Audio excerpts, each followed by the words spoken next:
When a garden struggles, the immediate instinct is to spend money. We buy chemical boosters, fancy soil amendments, and brightly colored synthetic fertilizers, pouring them directly over the dry earth in hopes of a quick fix. The logic behind this assumes that soil is a lifeless container, an empty sponge that requires us to artificially fill it with nutrients month after month. But constantly saturating the ground with artificial products breaks the delicate biological balance underneath the surface. Over time, the natural system degrades, and the plants suffer even more. Looking at this cross-section of healthy soil, we see a densely populated ecosystem. Energy flows in a continuous circular cycle, moving between microscopic organisms, decaying organic matter, and the root systems themselves. For generations, traditional agriculture relied on this biological engine. Farmers worked the land in tandem with the natural elements, using low-tech methods to trigger the soil's ability to rebuild itself. True soil restoration is a biological process of repairing a fractured ecosystem. It is a matter of care rather than a financial transaction. The engine of this entire system relies on a microscopic workforce.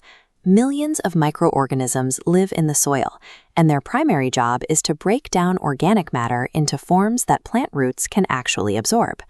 You hold the raw materials to feed this workforce every day in your kitchen.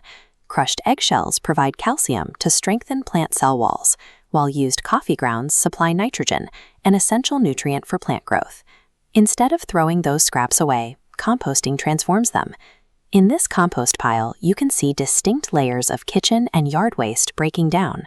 At the bottom, they become humus, a nutrient-rich substance that improves soil structure and helps the ground hold water while allowing roots to breathe. Healthy microbes require both nutritional fuel and a stable environment.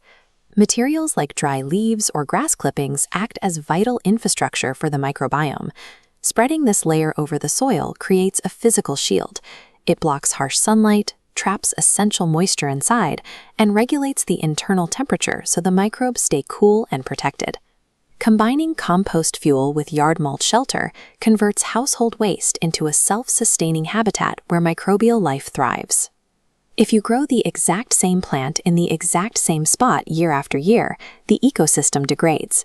Heavy-feeding plants, like these tomatoes carrying a heavy fruit load, act as high-resource consumers that quickly drain specific nutrients and allow disease to build up. We can counter this depletion through crop rotation. By alternating those heavy feeders with uniform rows of legumes, like these bean plants, the agricultural cycle acts as a natural restorative mechanism. Legumes form a symbiotic relationship with soil bacteria. Glowing bacterial nodes on the roots actively extract atmospheric nitrogen, storing it underground. When the legume dies, these trapped molecules log directly into the soil matrix, leaving nutrients perfectly distributed for the next crops. Farmers also use a technique called green manure. They deliberately cultivate vast fields of cover crops, like these blooming yellow mustard plants.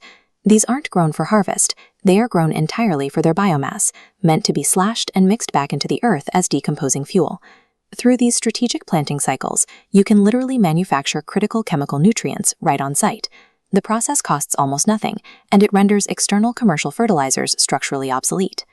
Managing water is another crucial factor. Overwatering delivers a destructive twofold impact. It physically suffocates the root systems and literally washes away vital water-soluble nutrients. Conversely, underwatering halts microbial activity in its tracks. Without enough moisture, the workforce shuts down, inducing severe physiological stress across all the plants. The physical density of the earth matters too. When soil becomes heavily compacted, it creates a physical barrier that traps roots and starves beneficial organisms of vital oxygen. The simple act of manual aeration shatters that dense barrier. Driving the thick tines of a pitchfork into the earth breaks up the heavy clods, instantly creating porous space and restoring oxygen flow. Precision in human behavior, like timing your watering for the early morning and manually loosening the soil, costs absolutely zero capital. Yet these actions act as the final, necessary regulators that allow the biological engine to thrive. This macro-level diagram shows the fully integrated result. Compost feeds the microbes break down the waste, Legumes fix the nitrogen, and the plants grow. It functions as one continuous, autonomous gear system. This autonomous biological engine stands in sharp contrast to modern consumer gardening, which relies on a fragile, expensive, and never-ending cycle of chemical interventions just to keep plants alive. The approach changes entirely when you stop asking what new product must be purchased and start asking what existing waste can be restored. The exact raw materials required to achieve this agricultural perfection are already around you. They sit in everyday kitchen scraps, yard clippings, and natural plant cycles. True agricultural abundance and plant vitality come from understanding and collaborating directly with the mechanics nature already has in place.